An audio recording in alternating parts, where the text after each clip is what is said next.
আসসালামু আলাইকুম। আশা করছি আমরা প্রত্যেকেই ভালো রয়েছি। আজকে আমরা যে জিনিসটা আলোচনা করব সেটা হচ্ছে যে মোবাইল ফোন এটার অতিরিক্ত ব্যবহার আমাদের স্বাস্থ্যগত ব্যাপারে কীরকম প্রভাব ফেলতে পারে। এই জিনিসটা সম্বন্ধে জানতে গেলে প্রথম ইতালির একটা ঘটনা আগে আপনাদের সাথে শেয়ার করি। সেটি হচ্ছে ইতালির একটা কোর্টে একজন মামলা ঠুকে দিল এই কারণে যে কোম্পানি তাকে হচ্ছে দৈনিক 3 থেকে 4 ঘন্টা করে মোবাইল ফোনে ব্যস্ত রাখতো। অল টাইম মিনিমাম 3 থেকে 4 ঘন্টা তাকে মোবাইল ফোন কানে দিয়ে কথা বলতে হতো এবং টানা এরকম 15 বছর সে কথা বলেছে। কোর্টে মামলা দিয়েছে যে ব্রেইনে তার যে টিউমার হয়েছে সেই টিউমারের কারণ মোবাইল ফোনের এই অতিরিক্ত ব্যবহার। এবং কোর্ট যে বিচারক রয়েছে সেই বিচারক পরে যারা হেলথ এক্সপার্ট, ফিজিশিয়ান, ডক্টর, তাদের সাথে একটা কমিটি করে ওটাকে বলে অ্যামিকাস থিওরি বলে একটা থিওরি আছে। সেটা হচ্ছে যে কোর্ট যদি চায় তাহলে সে যে বিষয়ের এক্সপার্ট তার কাছ থেকে হচ্ছে যে হেল্প নিতে পারে, নিয়ে সিদ্ধান্ত দিতে পারে। এবং ইনভেস্টিগেশন করার পরে আস্তে আস্তে যখন সবার সাথে এটা নিয়ে ডিসকাস করা হলো, শেষে দেখা গেল হ্যাঁ, সেই লোকের যে ব্রেইনে টিউমার এসেছে সেটার পিছনে সবচেয়ে বেশি পরিমাণ কারণ হিসাবে মোবাইল ফোনের টানা 3 থেকে 4 ঘন্টা 15 বছরের এই কথা বলার যে রেটটা, এটাকে দায়ী করা হয়েছে। এবং এই ঘটনা কিন্তু সারা পৃথিবীর মিডিয়া এত বেশি করে ফলা হয়নি। কেন? কারণ মোবাইল ফোন কোম্পানিগুলো লক্ষ কোটি টাকা খরচ করে যাতে মোবাইল ফোনের খারাপ ব্যবহারটা মানুষের কানের মধ্যে না আসে। অনেকেই বলে যে না, এটা থেকে ক্যান্সার টিউমার হয় না। এটা তো ইটালির একটা কোর্টের ঘটনা। আপনি ফিনল্যান্ডের দিকে যদি তাকাই আমরা, ফিনল্যান্ডের নিউক্লিয়ার এবং রেডিয়েশন এইটার উপরে ওইখানকার যে হাইয়েস্ট অথরিটি, তারা পরীক্ষা করে দেখেছে যে মোবাইল ফোন এটা যদি কেউ বেশি পরিমাণ ব্যবহার করে তাহলে তার টিউমার হওয়ার সম্ভাবনা কয়েক গুণ পর্যন্ত বেড়ে যায়। এমনকি নেদারল্যান্ড, সেখানে মস্তিষ্ককে স্ক্যান করে তারা দেখেছে যারা বেশি সময় পর্যন্ত মোবাইল ফোন ব্যবহার করে তাদের দেখা গিয়েছে ডিএনএ যে আছে, ডিএনএ হচ্ছে একটা সুতার মতো, সেই সুতার যে স্ট্রাকচার, সেই স্ট্রাকচারটা চেঞ্জ হতে পারে। কিভাবে? আমরা যে মোবাইল ফোন ব্যবহার করি, লক্ষ্য করে দেখবেন যে বেশিক্ষণ ব্যবহার করলে কান গরম হয়ে যায়।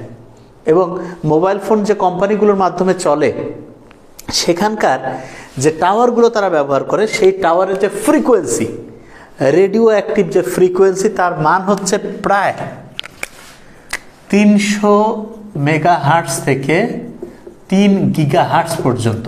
এবং এটা এত বেশি পরিমাণ, এটার পরিমাণটা এত বেশি যে এইটার কারণে একটা পরমাণুর যে ইলেকট্রন আছে না, সেই ইলেকট্রনকে সে সরিয়ে দিতে পারে।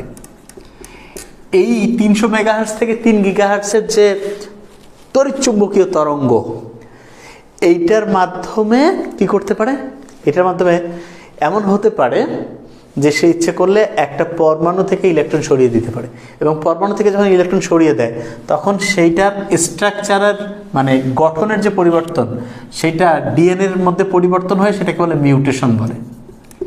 তার মানে জেনেটিক্যাল পরিবর্তন ঘটিয়ে দিতে পারে। এটার কারণে কি হতে পারে? এটার কারণে দেখা যেতে পারে জেনেটিক ডিফর্মিটি।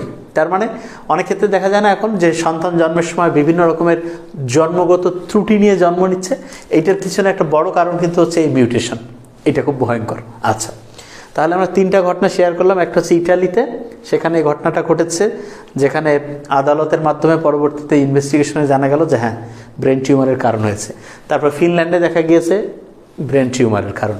এরপরে নেদারল্যান্ডে দেখা গেল ইইজি, মস্তিষ্কের একটা স্ক্যান ধরে নিলেই পারবো আমরা, এটা করে দেখা গেল যে হ্যাঁ, ক্যান্সার হওয়ার সম্ভাবনা, এমনকি ডিএনএর স্ট্রাকচার সে চেঞ্জ করে। আর কি হতে পারে?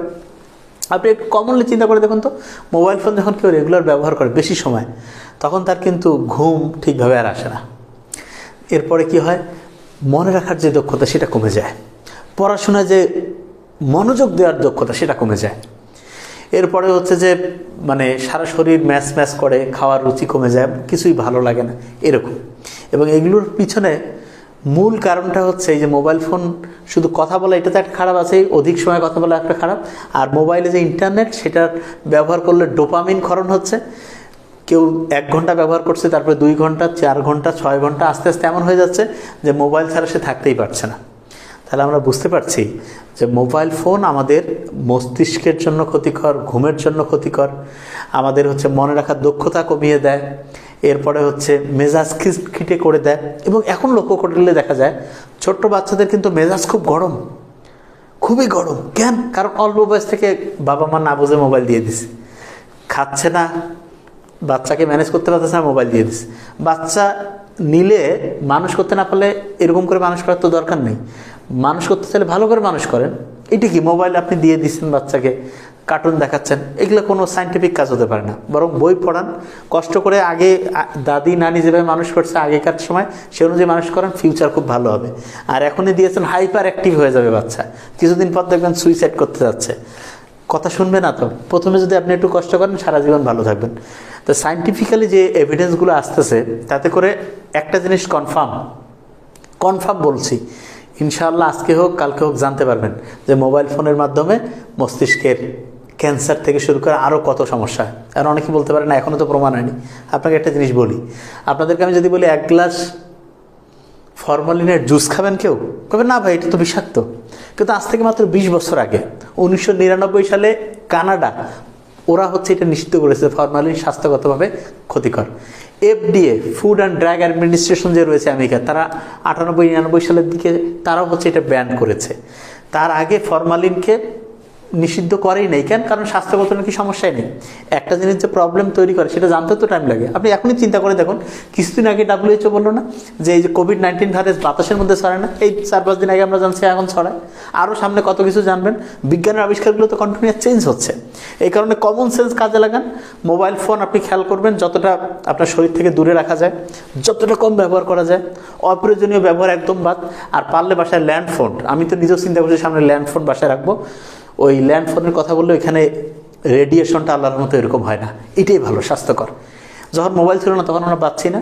আমাদের ভালোভাবে বাঁচতে চাওয়ার যদি ইচ্ছা থাকে তাহলে মোবাইল ফোনের ব্যবহার কমাই, ইন্টারনেটের ব্যবহার কমাই, বাচ্চাদের মোবাইল ফোন থেকে দূরে রাখি, বই হাতে তুলে দিই, পড়াশোনার মধ্যে থাকি।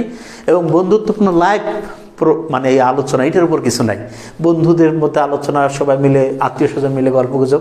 মোবাইল থেকে আমরা দূরে সরে যাই, বইয়ের কাছাকাছি আসি এবং জীবনকে সুন্দর করি। Thank you so much.